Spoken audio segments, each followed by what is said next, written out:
چکنگڑ جن کو کہتے ہیں، وہ بھی بندے کو جو ہے وہ دعا نہیں مانگنے دیتے.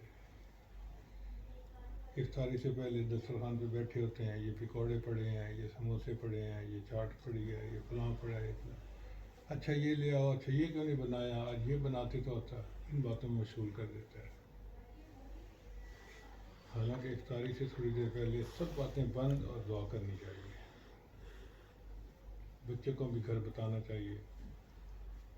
جو عورتیں گھر میں کام کر رہی ہیں تو وہ بھی افطاری سے پہلے باتیں مت کریں، دعائیں کریں دل میں. بھئی ہم سارا سال اللہ سے دعائیں مانگتے ہیں، یہ ہو جائے، یہ ہو جائے، یہ ہو جائے، تو اس کی تو قبولیت کی کوئی خوشخبری نہیں. اس وقت تو قبولیت کی خوشخبری ہے.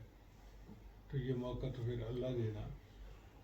اس لیے نبی اسلام رمضان کا انتظار کرتے تھے کہ اللہ رجب اور شعبان میں برکت عطا فرما اور ہمیں رمضان تک پہنچا. نبی اسلام نے فرمایا اولها رحمت، رمضان کے پہلے 10 دن رحمت کے ہیں. اب یہ رحمت کا اشرہ چل رہا ہے. کتنے 8-9 ہو گئے، کتنے ہو گئے؟ 10 ہو گئے. دوسرا عشرہ شروع ہو گیا. شروع ہو گیا. جی اب تو 13 ہے. تو مغفرت کا اشرہ شروع ہو گیا.